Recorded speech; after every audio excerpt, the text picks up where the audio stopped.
comunicação a serviço da Amazônia. Esteja conectado e bem informado. Se ligue nos canais que mais crescem na Amazônia. Agência de Notícias Gerais, da Amazônia para o Mundo. Programa Panorama Amazônico, valorizando a nossa terra, a nossa gente. Rádio Estado Digital. Ouça, analise e sinta a diferença. Portal Portfólio Político. Informação para embasar sua escolha e Portal Estado Online. Se ligue nos canais do Grupo Estado de Comunicação Digital.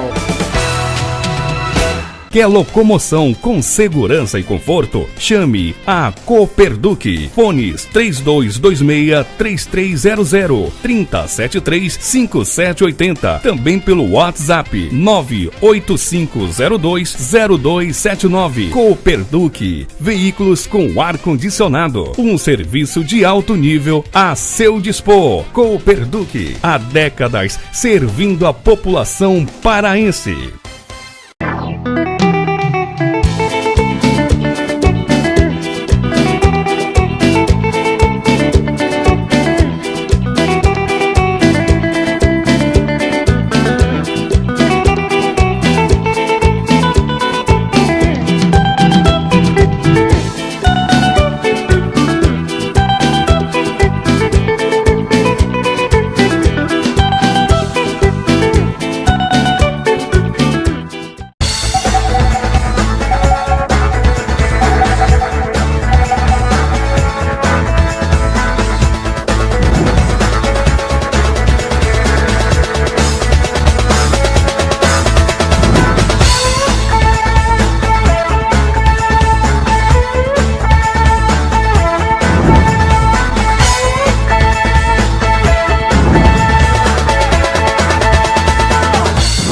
Olá, boa tarde, você que acompanha o programa Panorama Amazônico aqui na sua TV Grão-Pará, canal 14, nos canais fechados, 513 da ORM Cabo, 414 da Claro TV, 314 da Sky TV e 187 da NET TV. Nós começamos o nosso trabalho deste domingo exatamente aqui, diante do auditório jornalista Carlos Roque, no Parque da Setur Reduto, onde mais uma vez aconteceu uma coletiva para anúncio dos dados estatísticos do turismo do ano de 2017, uma parceria da Secretaria de Estado de Turismo Setur e o DIEESE.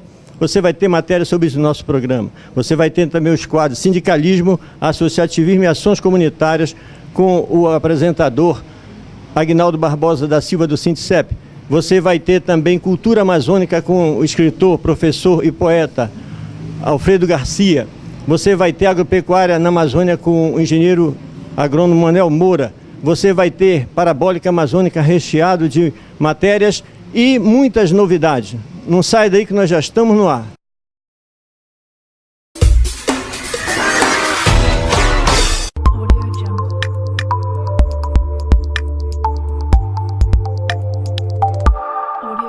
Olá pessoal, estamos de volta com mais um quadro Abragete na Amazônia e aqui ao meu lado se encontra o secretário de Estado de Turismo, Adenauer Góes, muito bem-vindo. Adenauer, nós tivemos uma queda este ano de 2,56% no turismo e no ano passado foi de 7,4%. Houve uma queda, mas uma queda atenuada, como o senhor disse. Que fatores contribuíram para isso? A nossa expectativa era que realmente dentro da crise que se abateu no Brasil, no cenário nacional, o Pará não é uma bolha, ele faz parte desse processo, né? Então, nós tínhamos absoluta certeza que isso ocorreria, mas fomos surpreendidos, felizmente, positivamente, com uma queda aquém daquilo que nós esperávamos que iria ocorrer, né? Então, nós entendemos que esse processo ocorreu principalmente em função da manutenção dos voos nacionais e internacionais que foram trazidos para o estado do Pará e que atenuaram esse processo, né? Então, o estado teve, na realidade, todos os seus números em relação a essa crise brasileira atenuados. Essa é que é a verdade. E os nossos produtos turísticos são produtos que mostraram um pouco mais de independência em relação ao transporte, pura e simplesmente ligado à questão dos negócios também, né? Então, caiu, mas caiu menos do que nós esperávamos, e a nossa expectativa agora para 2018 é que já tenhamos, na realidade, uma retomada, até porque deveremos ter algumas surpresas boas também em termos de novos voos para cá, para o estado do Pará, voos nacionais, voos internacionais também, num preparo que o Estado todo está trabalhando através do seu setor produtivo, não apenas a área de turismo, mas o setor produtivo de um modo geral do Estado, e a própria gestão pública está voltada também para transformar, para trabalhar, para disputar efetivamente a referência do hub regional da Amazônia aqui, hub aéreo da Amazônia brasileira aqui para a nossa Belém. Secretário, o governo do Estado do Pará é muito entusiasmado com o turismo. Nós tivemos recentemente a inauguração do Centro de Convenções de Marabá, temos aí a preparação do Parque do Tinga, tem outras novidades nesse setor estruturante de obras para o turismo, para incentivo do turismo para 2018? Volto a afirmar, apesar de todas as dificuldades, o governo do Estado tem conseguido atravessar essa crise mantendo um bom nível de investimento em infraestrutura. O exemplo disso agora foi o lançamento recente da construção do terminal hidroviário de Santarém. Santarém é o portão de entrada do Polo Tapajós, né? Então a parte hidroviária para nós aqui na região amazônica é muito importante na realidade. Então, a semelhança desse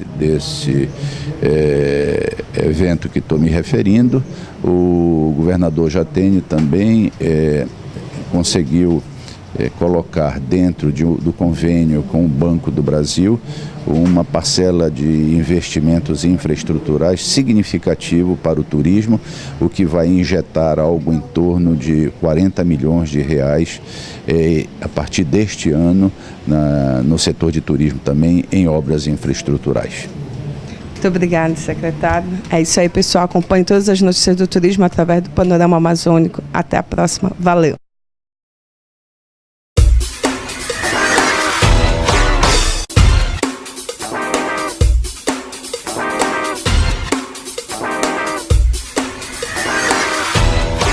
O programa Panorama Amazônica, ainda no seu quadro Turismo na Amazônia, se encontra aqui na sede da ABAV, onde aconteceu um delicioso e bem movimentado café da manhã, por iniciativa do presidente da ABAV Pará, Joacir Rocha. Eu estou ao lado aqui da executiva de vendas da Abreu, que é a Rafaela Almeida, que representa muito bem aqui no nosso estado, aqui na nossa capital, esta empresa que tem 175 anos de atividade no mercado. Na verdade, é a mais antiga a prestar bons serviços. Mas é a Rafaela que vai falar um pouco desse trabalho, inclusive dizer como você pode participar também do grupo que prestigia e que participa das viagens, das promoções da Abreu. Okay. Muito obrigada. Bem, esse é o primeiro encontro que a gente está fazendo no ano de 2018, né, reunindo alguns agentes de viagem, né, e que a gente está trazendo exatamente, primeiramente, as novidades dos circuitos Europa, apresentado pela Liliana, Alegria de Portugal, né, e há 3 anos, aproximadamente, a gente tem feito um trabalho muito forte na região norte, e que hoje você pode encontrar produtos Abreu, não só de Europa, mas todos os outros destinos que a gente também opera em qualquer agência de viagem, tanto na capital quanto no interior do estado, né, a gente realmente está expandindo muito, trazendo muito conhecimento, trazendo muitos produtos e serviços com a qualidade Abreu que o cliente já conhece. Outro detalhe que é importante ser referenciado é que tem muitas vantagens. Nessa época de crise, normalmente as empresas fazem ofertas, fazem promoções, e a Abreu não podia deixar de ser, também está oferecendo aos seus clientes algumas novidades, algumas vantagens. Mas é mais uma vez a nossa companheira Rafaela Almeida que vai dizer as novidades da Abreu para este ano de 2018, que só está começando, viu? Ótimo. Bem, a gente começou inclusive com janeiro com uma campanha promocional de Europa, né, em que a gente conseguiu congelar câmbio e também fazer um financiamento maior do que a gente trabalha. A gente tem programações quinzenais de vários destinos em que a gente trabalha exatamente com um estudo mercadológico que a gente vai estar trabalhando promoção ao longo do ano. E assim, é realmente procurar seu agente de viagem, né, o mais próximo e pedir para ele indicações de produtos Abril, que com certeza é certeza de qualidade. E você que acompanha o programa Panorama Amazônico, olha, não sai daí que tem muito mais novidades sobre turismo e outros segmentos que o programa cobre. Não sai daí.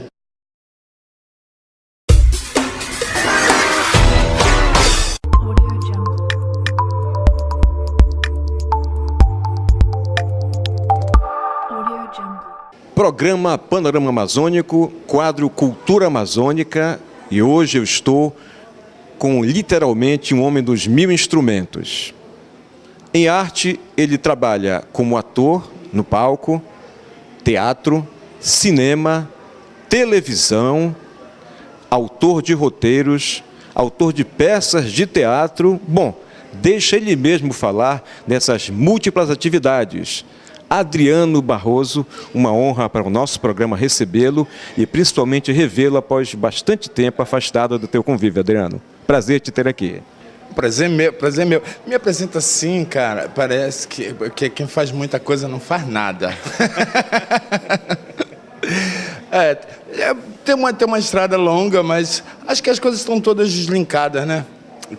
Principalmente com o meu trabalho de ator, que eu sou essencialmente ator. A partir de eu ser ator é que eu faço as outras coisas. Escrever, roteirizar, alguns documentários que dirigi, porque a gente é um contador de história, né? A gente gosta de criar fábulas. E isso eu comecei a caminhar numa estrada que é muito deliciosa, né? Eu conheci o Adriano num evento que estava lançando um livro teu, do antigo Instituto de Arte do Pará, né? E agora você está trabalhando um outro livro que conta uma história do teatro no Pará. Quer falar um pouquinho para a gente sobre isso? Eu primeiro acho que a gente precisa contar nessas histórias, né? Nós amazônidas, somos carentes de entender a nossa história. A gente não se conhece, por isso que a gente não se reconhece. Eu faço parte do grupo Gruta de Teatro, que é um grupo que é um dos 5 maiores em atividade ainda, de longevidade, né, no Brasil. O maior da Amazônia, são 50 anos de palco sem parar. E aí decidi contar uma história, eu acho que tem uma história bonita que fala do movimento do teatro. Não só, o livro não fala só do Gruta, o movimento também, ele toca no movimento muito bonito que nós tínhamos desde a década de 70, que veio com o Teatro Valdemar Henrique, que veio com a turma da década de 80. A gente sempre foi um celeiro muito grande de bons atores e bons diretores também. E essa questão, a gente nunca deixou de ser celeiro, a gente começou a virar um exportador, e aí é ruim porque a gente não fica ninguém na terra para começar a fazer esse movimento.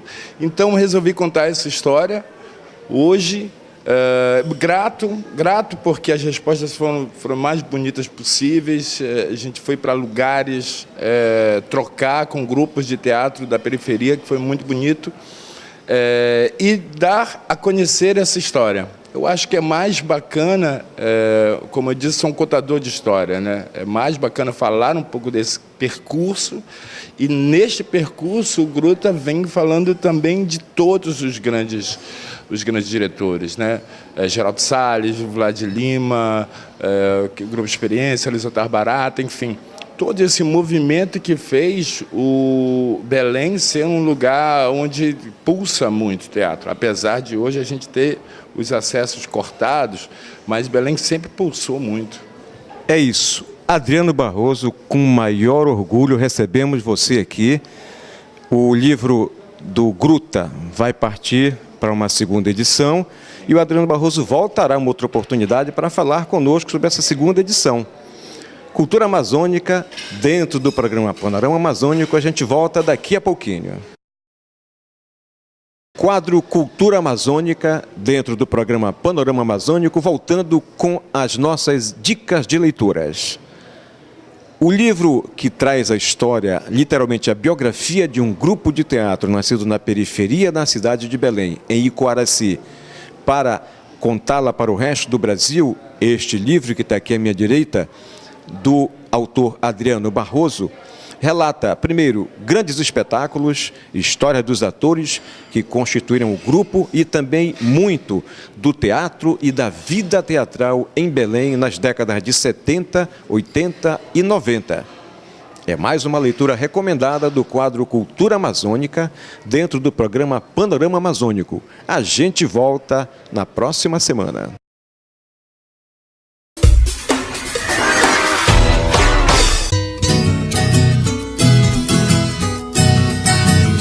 Programa Panorama Amazônico, Agropecuária na Amazônia, nós estamos aqui com o engenheiro agrônomo Pedro Paulo da Costa Mota, que tem uma especialização muito importante quanto ao agrotóxico.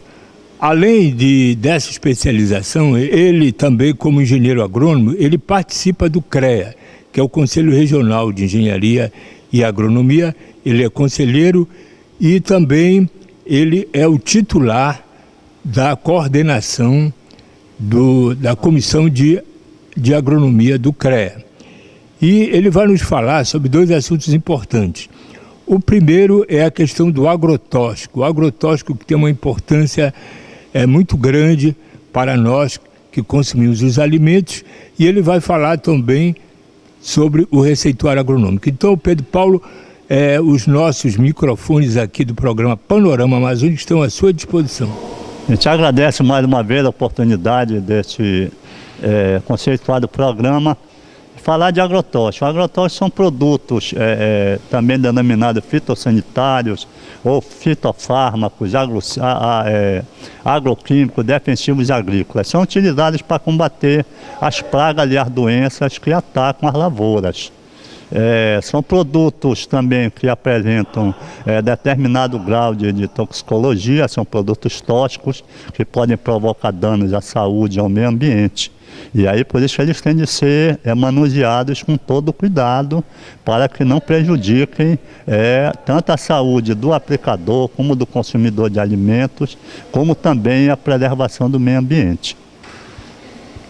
Quanto a questão aqui do agrotóxico aqui no estado do Pará, como é que está essa situação, principalmente em torno da fiscalização?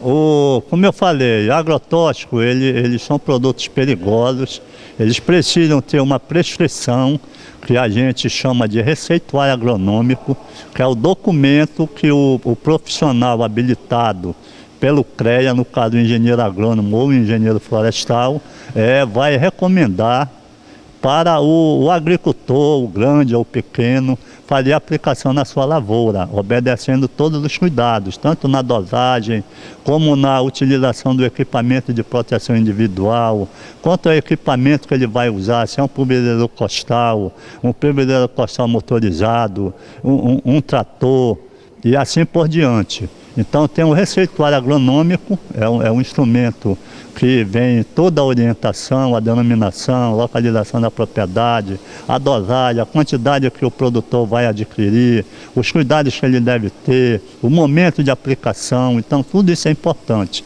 E essa prescrição de receituário agronômico, ela é uma competência pela legislação, compete ao Ministério da Agricultura, a fiscalização da produção, da indústria, o Estado, no nosso caso aqui a Depará, ela fiscaliza o comércio e o uso, e o CREA fiscaliza o exercício profissional. Quem é que está preenchendo esse receituário?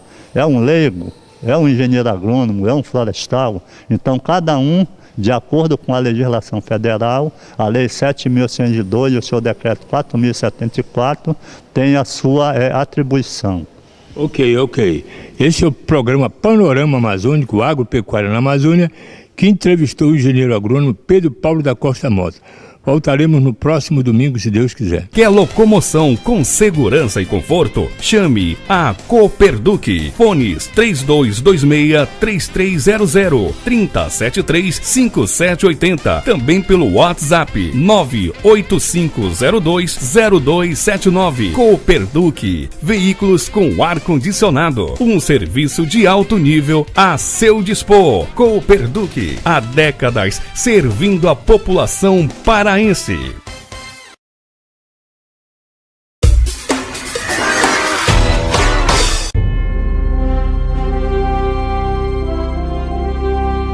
Boa tarde, Aguinaldo Barbosa da Silva, diretor do Sindicep Pará, programa Panorama Amazônico, no quadro Sindicalismo, Associativismo e Ações Comunitárias. Hoje nós vamos abordar um assunto muito importante aqui, que é o sucateamento dos órgãos públicos, que tem uma grande influência na sociedade e presta grandes serviços à população brasileira. No caso, nós escolhemos aqui um órgão que é muito importante, principalmente na Amazônia, que é o INCRA, que trata da reforma agrária, do ordenamento fundiário e do desenvolvimento de projetos de assentamentos. Hoje ele trata disso. Então, nós convidamos aqui o nosso amigo Ronaldo Coelho, que faz parte do Sindicep Pará e é funcionário do INCRA também. E a Claudiane, que é a nossa assessora de imprensa do Sindicep Pará e que também é funcionária do INCRA.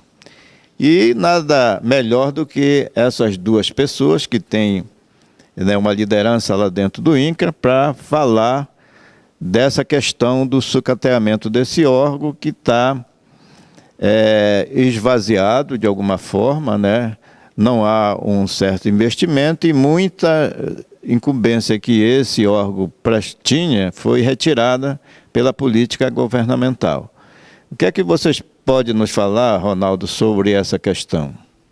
Bem, primeiramente a gente gostaria de agradecer a oportunidade de poder falar um pouco da nossa missão institucional, na qual o INCRA foi criado, e também falar de uma realidade que não é só do INCRA, né? Hoje a gente percebe na sociedade o sequestramento dos serviços públicos, né? E o INCRA não é diferente. A gente tem uma demanda e uma missão, principalmente na Amazônia, como você citou, em que é um gargalo nacional, em que o INCRA tem que resolver essa questão do ordenamento fundiário, da grilagem, resolver a grilagem de terra, que a gente sabe que no estado do Pará também tem muitos conflitos, né? E a questão da reforma agrária, que ainda é um desafio no nosso país. E o que a gente percebe hoje com o sequestramento dos serviços públicos, que cada vez mais diminui os investimentos para que a instituição consiga cumprir a sua missão para a qual foi criada, e o pior, os servidores não são renovados. No último concurso público do INCRA, vai fazer 10 anos, nós temos uma previsão de aposentadoria de quase 50% do quadro atual hoje, que já não dá conta de atender a missão. Para 2019, em perder em torno de 2.000 servidores, e a gente se pergunta hoje, como servidor, já 11 anos na casa, como que nós vamos ficar para tomar de conta e cumprir a nossa missão, na qual, servidor público, de tentar resolver esse problema da sociedade, né? Então, a gente está com esse dilema e a gente percebe e faz uma reflexão. Nós sabemos que todo ano o governo arrecada mais e mais impostos, né? E a gente percebe que parece que a máquina pública bota a culpa na Previdência, bota a culpa no salário do servidor, e a gente não faz uma reflexão para onde está indo o orçamento público do governo. Se o INCRA hoje, no caso da reforma agrária, é 0,2% do orçamento, será que com esse recurso o INCRA conseguiria resolver a missão? A gente faz a reflexão da educação, faz a reflexão da saúde. Então, assim, a gente faz o desafio de pensar, né, de que o problema não é o engessamento da máquina pública, é falta de investimento e, o pior, falta de pessoal, que a cada dia mais está se aposentando e, por concurso público, hoje a gente nem se ouvir falar, né? Então, esse é o desafio que a gente está tendo agora que levar na instituição e ver alternativas para tentar cumprir, né, essa missão, porque as famílias estão no campo, precisando ser resolvido o problema deles, na qual o INCRA sentou, não deu investimento, está cortando políticas públicas, está cortando investimento, e as famílias estão, né, passando situações difíceis, e a gente, como servidor, fica nessa questão, no dilema de tentar achar formas para resolver sem dinheiro e sem pessoal. E a nossa querida amiga Claudiane, o que é que você pode nos falar a respeito dessa situação do INCRA hoje? Bom, como o companheiro Ronaldo falou, infelizmente não é só uma situação no INCRA. Eu costumo dizer, não porque sou servidora do INCRA, mas porque é a realidade. O INCRA, ele é um dos órgãos mais estratégicos para o desenvolvimento do Brasil. Por quê? Porque o INCRA é o órgão que vai fazer o ordenamento fundiário do país, que vai pegar onde tem terra improdutiva e distribuir para trabalhador rural que não tem terra. O INCRA é o órgão que é responsável pelos recursos que vão abrir as estradas para que essas novas pessoas que ganham as terras, que têm acesso à terra, possam ter como se locomover, como escoar a produção. O INCRA também era um órgão que era responsável por repassar dinheiro para os municípios, para abrir as escolas, para abrir os postos de saúde, para fazer a infraestrutura dos assentamentos, para que tivesse construção, para a construção das casas, água, luz. E também, depois que a pessoa fosse produzindo, né, ia recebendo pequenos créditos até se firmar e então acessar o crédito rural bancário. Ocorre que, desde 2013, o INCRA vem sofrendo um esvaziamento dessas políticas, em que primeiro se tirou a água, né? O INCRA deixou de ser responsável pelo saneamento, pela distribuição de água e passou para um outro órgão, disputando com outras pessoas, né? Então, assim, não tinha mais um orçamento do INCRA que ia para os assentamentos, tinha um orçamento que ia para um outro órgão e que disputava com outros clientes, com outros beneficiários. E daí, depois saiu a casa, né? O INCRA não mais construía casa nos assentamentos, e desde que saiu a casa dos assentamentos, o INCRA não foi mais responsável pela construção das casas. Até hoje, no estado do Pará, desde 2013, a gente ainda não teve casas construídas em assentamentos rurais. E daí, as estradas, hoje, muito pouco o INCRA vem participando de repasse para os municípios para melhorar a escoação. E o que isso nos afeta? O que isso nos afeta na cidade? É que se o homem do campo não tiver condições de produzir, nós não temos como nos alimentar. Se o homem do campo não tiver condições de produzir, o homem do campo vai vir para a cidade, isso vai inchar as periferias, isso vai causar mais gente desempregada, isso vai aumentar os índices de pobreza. Então, é por isso que eu digo que o INCRA ele é estratégico para o desenvolvimento, porque se a política do INCRA não for bem, o país inteiro não vai bem, porque o que acontece no meio rural afeta a zona urbana. E eu costumo dizer, não está dando certo o INCRA, porque não é para dar certo. Porque se der certo, acabou os bolsões de pobreza, acabou os currais eleitorais. É por isso que a política que era para dar certo, não dá certo, porque é um projeto para que o país dê errado. Porque, infelizmente, os governantes vêm investindo no desenvolvimento do desenvolvimento, que eu quero dizer que não é para desenvolver realmente, é para o desenvolvimento não acontecer. Então, a gente vem enfrentando esse sucateamento, que é de pessoal, que é de infraestrutura, e um sucateamento que é também de empobrecimento maior da população que vive no campo. Nós ouvimos aí a exposição brilhante dos dois convidados, né? E a gente, em nome do programa, agradece e diz aos nossos telespectadores que não desligue o seu aparelho, porque vai ter mais assuntos importantes no decorrer do programa Panorama Amazônico.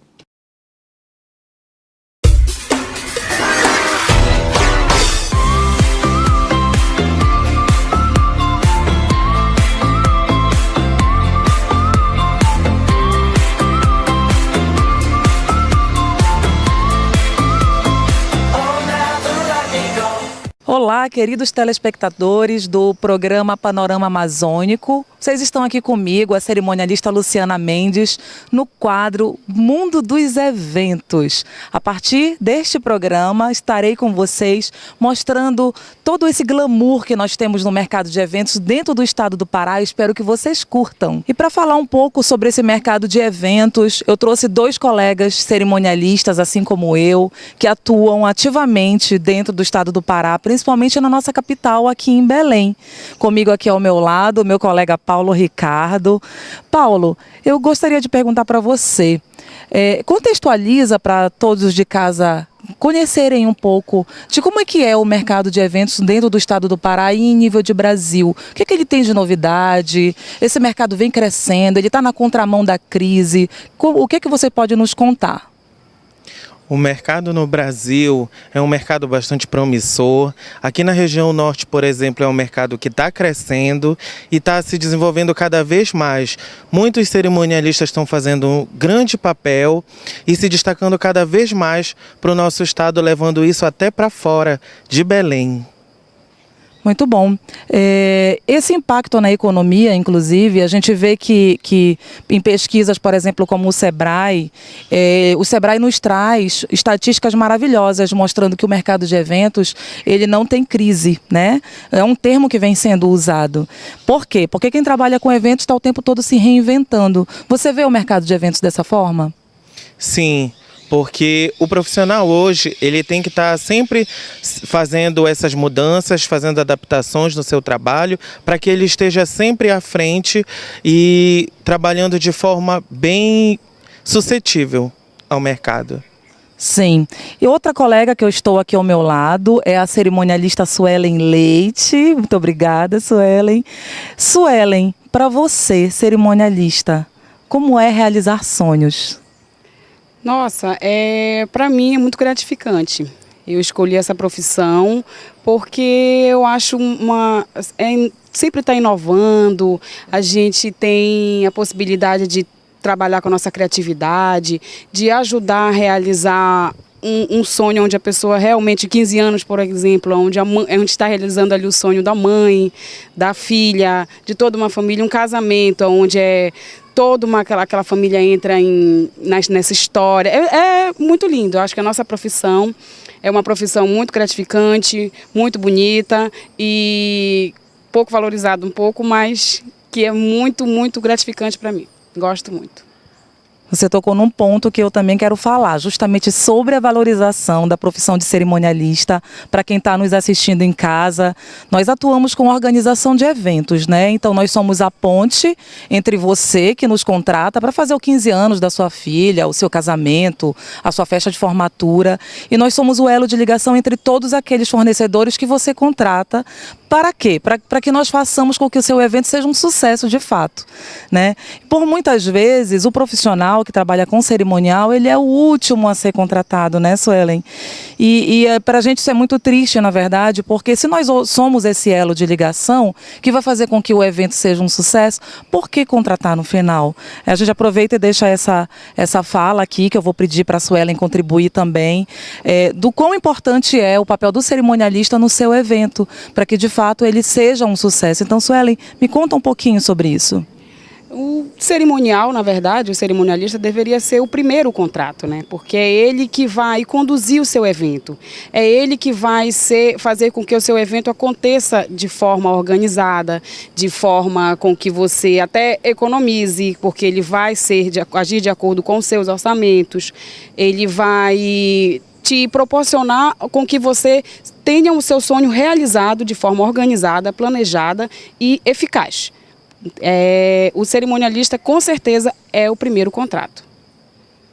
Muito obrigada aos queridos colegas Suelen Leite e Paulo Ricardo aqui comigo. Muito obrigada.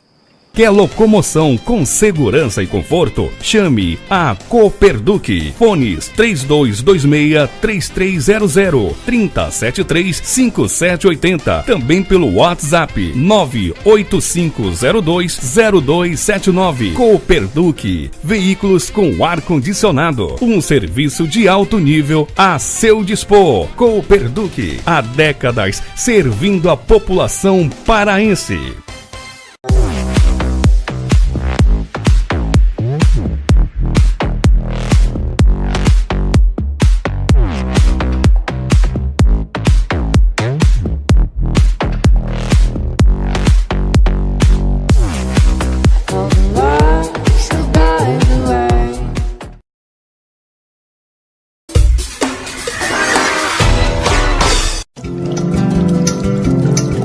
O quadro Parabólica Amazônica, como você viu, está diferente nesta edição. Ao longo desses últimos programas, nós temos apresentado muitas novidades, como nós havíamos prometido antes. E você viu, nós estamos fechando um programa que traz muito interesse para vários segmentos, principalmente para o do turismo. Nós tivemos aí apresentação dos dados estatísticos relacionados com o turismo no ano passado. E nós temos também informações de fatos que vão acontecer. Por exemplo, nós vamos ter em abril, lá no Uruguai, em Punta del Este, o primeiro Congresso Internacional da Abrajet, Associação Brasileira de Jornalistas de Turismo, e que está mobilizando jornalistas de turismo especializados em turismo em todo o Brasil. Daqui do Pará irá a nossa ex-presidente da Abrajet Pará, jornalista Isa Arnu, que hoje exerce a função de diretora administrativa financeira da nossa entidade. Mas logo mais nos outros programas que virão pela frente, nós traremos notícias sobre este evento lá no Uruguai. E outro detalhe interessante que eu vou referir para vocês também tem a ver com o turismo. Trata-se das primeiras ações que nós estamos tomando como presidente da Associação Brasileira de Jornalistas Turistas de São Pará, a Abrajet Pará, e nós tivemos um primeiro encontro, uma primeira reunião, no qual ficaram decididas algumas ações. Entre elas, parcerias com prefeituras municipais. A interiorização do turismo começa a se fazer presente. Outra, fortalecimento de parcerias, como por exemplo, na Aliança em prol do turismo, que tem à frente a ABAV do presidente Joaci Rocha. E muitas novidades virão ainda por aí. Volto rapidinho para encerrar o quadro Parabólica Amazônica. De volta a esta conversa, para encerrar a minha participação no quadro Parabólica Amazônica do Panorama Amazônico, eu quero que vocês gravem um nome. Unitec, Instituto Técnico do Norte. Trata-se de uma escola preparatória de cursos profissionalizantes que se estabelece agora no nosso estado, através da capital paraense. Fica localizada ali na Almirante Tamandaré, 1005, no bairro da Campina. Quero mandar um abraço aqui para os empresários que estão à frente, o Fábio e a Priscila. E no próximo programa nós já teremos muitas informações a respeito do Unitec, Instituto Técnico do Norte.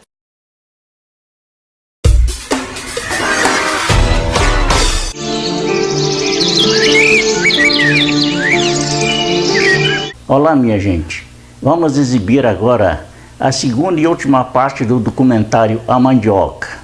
Foram 6 meses de trabalho, entre pré-produção, produção e pós-produção. Esperamos que vocês gostem. Vamos assistir.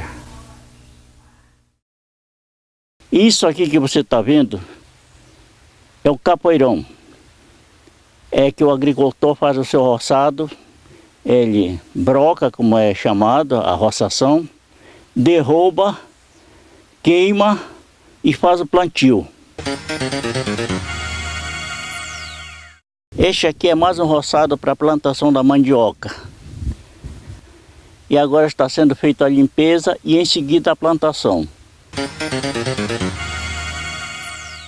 Nós estamos aqui em um roçado que já foi feito plantio, mas estão todos pequenininhos. Por exemplo, o arroz está pequenininho, o milho, a mandioca, que eles são todos plantados simultaneamente, todos juntos. Mas o arroz e o milho, daqui para o mês de junho, eles estão maduros e saem. Mas a mandioca permanece, porque ela só vai poder ser colhida daqui a 18 meses. Nós estamos acompanhando o crescimento da mandioca. Por exemplo, essa árvore da mandioca, ela deve já ter em torno de 2 a 3 meses. Mas o seu crescimento é lento. Aqui já está aos 12 meses. E esta outra imagem já aos 18, já em ponto de colheita. Como você está vendo, o senhor Armando agora está colhendo a mandioca, que é para amanhã entrar no processo da fabricação da farinha. São 6 horas e 30 minutos da manhã, ainda um pouquinho escuro, e o senhor Armando já está aqui trabalhando, descascando a mandioca. Essa mandioca passa em torno de 4 dias aqui para amolecer. Agora, depois de descascada, ela vai ser adicionada a mandioca crua, ralada, prensada e cozida no forno. Mas isso nós vamos ver passo a passo. ainda às 6h30, 6h40 da manhã, ainda escuro. Nós estamos já no batente aqui. Seu Armando descascando a mandioca e a dona Dulcineia também aqui tirando a casca da mandioca crua, que vão ser adicionados esses dois produtos, ralado, prensado e cozido no forno. O senhor Armando agora está carregando a mandioca mole para colocar na bolandeira. Mandioca mole, mandioca crua estão passando pela bolandeira para depois ir para a prensa. Você vai assistir agora como é feita a extração do tucupi da mandioca. Coloca a massa dentro de um saco plástico que está em cima do estrado da prensa. Depois coloca outro estrado e vários pesos. Aí é que faz a prensagem através desta alavanca. A massa agora já saiu da prensa, já está seca e ela está sendo peneirada. Veja como a dona Dulcineia está fazendo o preparo da massa para entrar para o forno. Mas enquanto a dona Dulcineia prepara a massa, o senhor Armando levanta o fogo embaixo do forno. Para daqui a 10, 15 minutos já está no ponto de trabalho. Essa tábua na ponta dessa vara que você está vendo é o rodo. Esse é o instrumento com que ele vai mexer a farinha por volta de 90 a 120 minutos. Depois de escaldada, ela entra no processo de torrefação, que é exatamente a última etapa para depois seguir para a mesa do consumidor. Isso leva em torno de 90 a 120 minutos. A torração da farinha, como é um trabalho longo, tem que haver revezamento entre os operadores do rodo. Como você está vendo, saiu o senhor Armando, entrou o Yuri, depois o Joel, e o senhor Armando volta de novo. E assim prossegue esse rodízio até o final do trabalho. Estamos chegando ao final do trabalho. A farinha agora está sendo peneirada.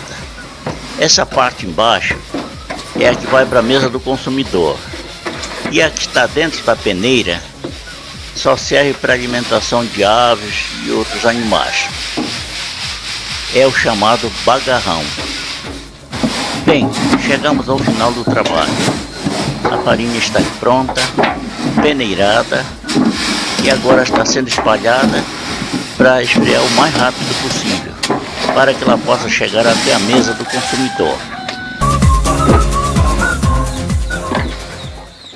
Depois de 547 dias, incluindo broca, queima, plantio, crescimento e processo de fabricação, chega até a mesa do consumidor a nossa farinha d'água. Nós queremos agradecer ao senhor Armando Miranda e à dona Dulcineia, lá na povoação do Luso, no Rio Bar, município de Moju, por terem nos dado todo o apoio e a informação necessária para que nós pudéssemos realizar este documentário. E a você também que está nos assistindo, o nosso muito obrigado e até o próximo programa, se Deus quiser e Ele adquirir. Até lá.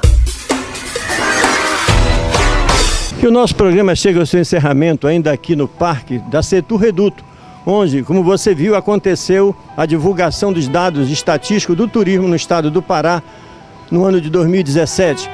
Uma parceria da Setur, Secretaria de Estado de Turismo do estado do Pará, e o DIEESE. Você viu também os nossos quadros Sindicalismo, Associativismo e Ações Comunitárias com o apresentador sindicalista Aguinaldo Barbosa da Silva do Sindicep. Você teve a continuação do quadro Mundo dos Eventos com a cerimonialista Luciana Mendes. E você também teve os quadros Agropecuária na Amazônia com o nosso apresentador, engenheiro agrônomo Manuel Moura. Muitas novidades no Parabólica Amazônica. Nós tivemos a Abragete na Amazônia com a nossa jornalista, diretora da Abragete, Isa Arnu. Enfim, você curtiu mais um programa Panorama Amazônico. Nós aguardamos você aqui no próximo domingo na sua TV Grão-Pará, canal 14, nos canais fechados, e não esquecendo que de segunda para terça-feira o programa estará na íntegra no YouTube e nas redes sociais como o Facebook. Até o próximo domingo, se Deus quiser.